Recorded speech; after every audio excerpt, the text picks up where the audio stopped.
Cette chanson avait un projet, réunir le roi et la reine de la pop sur une même musique. Mais malheureusement, les choses ne vont pas se passer comme prévu. Michael a cette fois-ci quelque chose à prouver, se livrant pour la première fois de manière très sensuelle. Mais la sensualité est-elle forcément synonyme de séduction ? Un court-métrage qui ouvre les sens charnels de son auditeur avec une proposition visuelle plus que maîtrisée. Je pense qu'il était vraiment temps qu'on parle de In the Closet. Keep it in the closet. Comme d'habitude, nous explorons la réalisation du titre et l'échec de ce qui devait être la réunion entre Madonna et Michael Jackson, et bien évidemment, nous ferons une rétrospective de la proposition visuelle du court-métrage.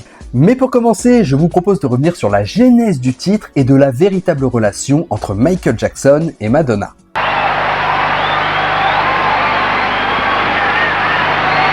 Nous sommes le 4 août 1984 et les frères Jackson se produisent au Madison Square Garden pour le Victory Tour. Et dans le public, une jeune chanteuse prometteuse admire le spectacle et est fascinée par ce qu'elle est en train de regarder.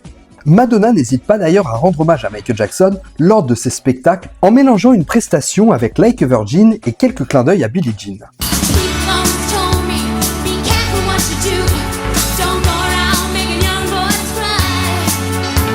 À ce moment-là, Michael Jackson est déjà une icône, mais Madonna est en train de gravir petit à petit les échelons pour devenir la reine de la pop.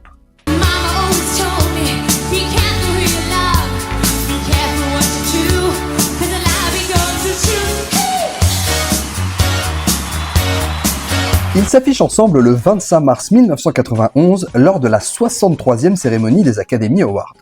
Une arrivée très remarquée, bien que Madonna porte une tenue rendant hommage à Marilyn Monroe, Michael avec son smoking blanc, les deux bras dessous, donnant littéralement l'image de jeunes mariés, jouant de leur notoriété pour laisser les ragots faire leur chemin autour d'une éventuelle idylle entre la reine et le roi de la pop.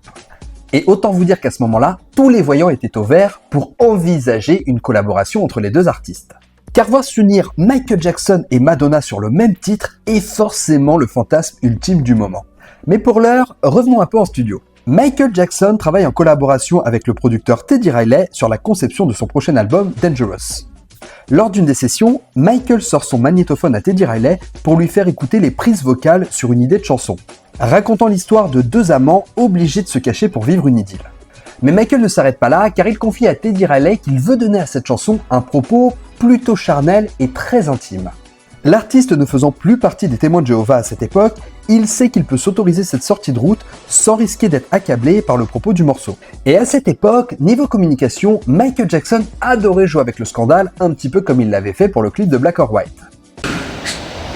De plus, Michael sent le besoin de se donner une image plus sensuelle, voulant éteindre les ragots autour de sa potentielle homosexualité. Et pour le coup, Michael va trouver un titre assez provocateur contextuellement du propos de la chanson, en affirmant une hétérosexualité avec le titre In the Closet, que l'on pourrait traduire par sortir du placard, une expression utilisée dans la communauté LGBT lorsque celle-ci se révèle au monde et fait son coming out. Mais pour cette chanson, Michael veut marquer le coup, et contextuellement de son propos charnel, il se dit que c'est la chanson qui pourrait réunir le roi de la pop avec Madonna, la chanteuse ayant un tempérament plus sulfureux et étant une icône de la communauté LGBT. Michael contacte Madonna pour lui parler du projet, celle-ci voulant se rapprocher du chanteur, ce dont elle va d'ailleurs témoigner lors des MTV Video Awards de 2009. Say we were great friends, but in 1991 I decided I wanted to try and get to know him better. I asked him out to dinner. I said, "My treat, I'll drive, just you and me." Elle propose à l'artiste de dîner avec lui dans une intimité la plus totale. L'artiste se rend alors chez la chanteuse, sans garde du corps, et celle-ci l'emmène alors au restaurant, racontant d'ailleurs une anecdote sur les lunettes de soleil qu'il portait toujours alors que la nuit était tombée. I said, "Michael, I feel like I'm talking to a limousine. Do you think you could take off those glasses so I can see your eyes?" He paused for a moment, then he tossed the glasses out the window, looked at me with a wink and a smile and said, "Can you see me now? Is that better?" On peut d'ailleurs très facilement imaginer que c'est pendant ce dîner que Michael et Madonna auraient pu échanger leurs idées autour de In the Closet. Sauf que la reine de la pop avait plutôt pour idée de débrider un peu Michael en lui faisant boire du vin, manger gras et dire des gros mots. Toujours selon ses dires. The rest of the dinner I was hell-bent on getting him to eat French fries, drink wine, have dessert and say bad words.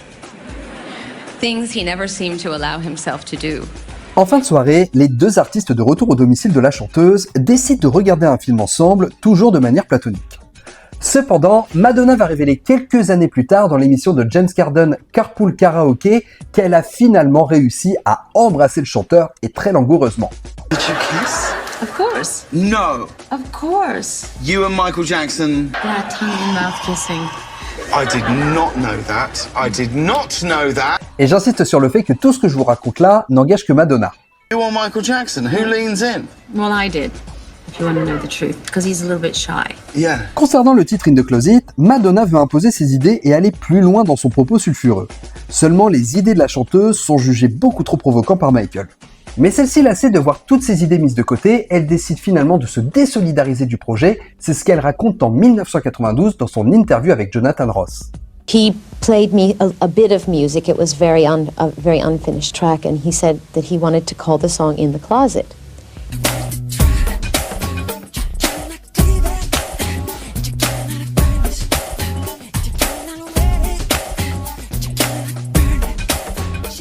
I like to deal with these kind of ironic innuendo kind of things. So if you want to go that way, I was kind of like shocked that he wanted to call something like that because it's very provocative, the title. And so he said, yeah. So I started writing words and getting ideas and stuff.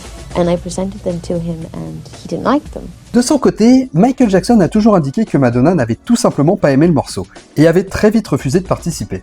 Et malheureusement par la suite, les deux artistes vont cesser de se fréquenter et absolument aucune collaboration musicale ne pourra être faite entre le roi et la reine de la pop. Michael est embêté, mais doit pouvoir apporter une présence féminine au morceau. Du coup, qui pourrait remplacer l'iconique Madonna? Surtout que le public attend cruellement de voir si une collaboration entre les deux allait se faire, étant donné leurs nombreuses apparitions publiques. C'est alors que Michael a une idée. Se servir du mystère et de l'emballement des médias pour créer une légende autour de la chanson. Et va faire en sorte que la femme qui va poser sa voix sur le morceau reste totalement anonyme. Pour jouer sur la rumeur et faire un gros coup de com' autour de la chanson. Et effectivement, le livret va créditer la voix féminine comme étant The Mysterious Girl. Il est décidé ensuite de lancer un concours au moment de l'exploitation du titre, proposant aux fans de découvrir qui pourrait être cette fameuse Mysterious Girl. Et pour poser la voix féminine sur In the Closet, Michael Jackson se souvenait d'une jeune chanteuse qui venait tout juste de se lancer et qui lui avait proposé de faire ses premières parties pour le Bad Tour. Cette fameuse chanteuse lance alors son deuxième album, chouchouté par Sony Music. Et cette artiste va être la princesse Stéphanie de Monaco. C'est pas grave, il y a un petit blocage, on va passer à la question suivante. Oui bon, j'ai été obligé de vous la faire. Donc comme je vous disais, Sony Music pense également à Stéphanie de Monaco qui surfait tout juste sur son succès comme un ouragan.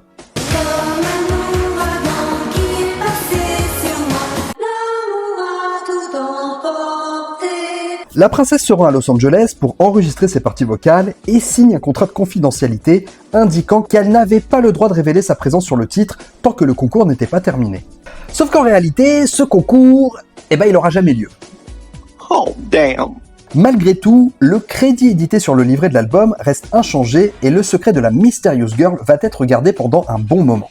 Et ce coup de poker va évidemment bien marcher étant donné qu'à l'époque, la rumeur voulait que cette fameuse Mysterious Girl soit bien Madonna. Well, maybe. Faisant ainsi écho au projet de départ, pouvons faire comme si In the Closet était le fameux featuring que tout le monde espérait avoir. Mais l'idée que Madonna puisse être la fameuse Mysterious Girl va très vite être débunkée, étant donné que Michael commence à se pencher sur le court-métrage de la chanson, qu'il va très vite mettre en chantier, impatient de créer le concept original du film, imaginé par son réalisateur, le photographe Herb Ritts. La chanson devient alors le 3e single exploité pour Dangerous, passant juste devant Who Is It. D'ailleurs, parlons-en du court-métrage.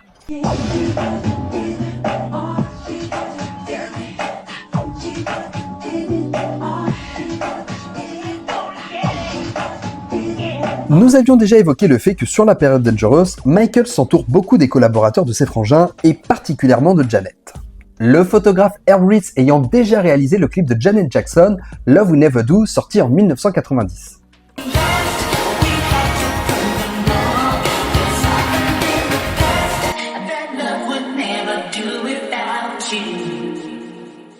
Qui va d'ailleurs être élu le meilleur clip de l'année pour une artiste féminine par MTV.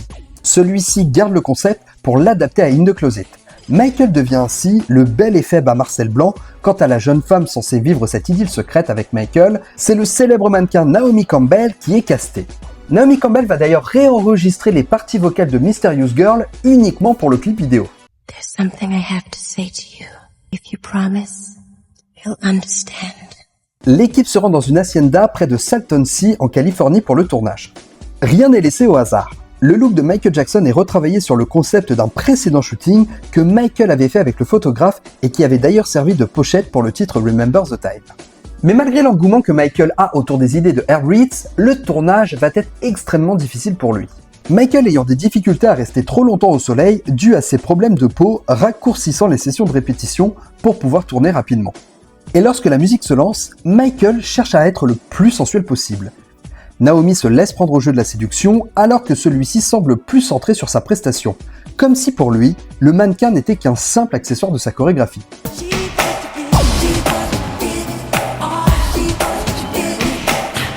Ce qui malheureusement va un peu désamorcer l'attraction charnelle entre les deux artistes. Seuls les plans serrés au ralenti arrivent à capter cette alchimie portée par le travail incroyable de photographie qu'apporte Ritz dans sa mise en scène. Et les plans où Michael danse seul sont sûrement les plus envoûtants. Le final va d'ailleurs proposer une version longue de la chanson avec des arrangements musicaux supplémentaires par rapport à la version de l'album. Et comme pour chaque clip de Dangerous, MTV se rend sur le tournage pour pouvoir tourner un documentaire autour des coulisses du clip vidéo. Cindy Crawford couvre l'événement et la chaîne propose un concours intitulé My Dinner with Michael, permettant à 35 gagnants d'assister au tournage. Le clip va d'ailleurs gagner par la suite un MTV Award pour la meilleure cinématographie dans un clip vidéo. Et pour l'anecdote, à noter également que les rushs du making of de In the Closet vont servir pour illustrer des images de Michael dans le désert et servir le clip vidéo de la version 2014 de A Place With No Name, sorti à titre posthume.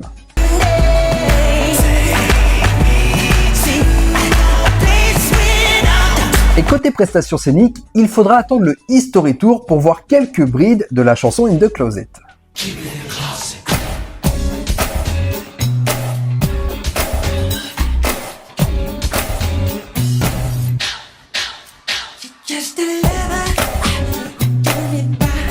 La prestation s'incorpore dans une chorégraphie qui n'amène pas l'intégralité de la chanson, offrant une chorégraphie qui s'éloigne de l'ambiance du court-métrage et du propos de la chanson. Et bien évidemment avec du playback, si ce n'est le passage parlant qui introduit le refrain de la chanson. One thing in life you must understand. The two lust woman to man. So open the door and you will see. There are no secrets, make your move, set me free. Ce qu'on peut dire, c'est que la troisième piste de l'album Dangerous répond parfaitement aux propos du New Jack Swing et intègre complètement l'identité artistique de l'album. Souvent considéré comme une des meilleures chansons de l'album, et à juste titre, le morceau a su démontrer à sa manière que l'on pouvait rebondir et avoir un génial coup de communication en laissant planer un mystère autour de la participation de Stéphanie de Monaco, en faisant croire au public qu'il écoutait ce qu'il avait envie d'écouter, à savoir une collaboration avec Madonna. Madonna aura d'ailleurs de très jolis mots pour rendre hommage à l'artiste décédé. And I thought, my God, he was so unique, so original, so rare, and there will never be anyone like him again. He was a king.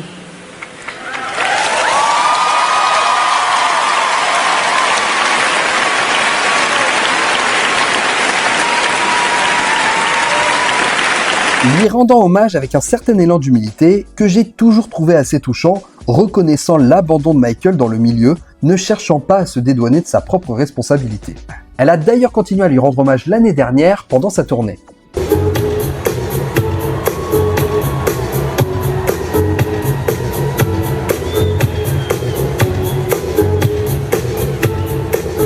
Le titre In the Closet et son clip vidéo sont des bijoux intemporels de la carrière de Michael Jackson, offrant une version inédite du chanteur qui a su en charmer plus d'un et plus d'une. Et c'est là-dessus que nous terminerons cette vidéo. Merci beaucoup de l'avoir suivi jusqu'au bout, j'espère qu'elle vous aura plu. N'hésitez pas à liker, partager, commenter, c'est ce qui aide le plus la chaîne. Vous pouvez également devenir membre soutien et avoir accès à du contenu en avant-première. En attendant, pensez à vous abonner pour ne pas rater les prochaines vidéos. Moi je vous laisse, ciao les amis.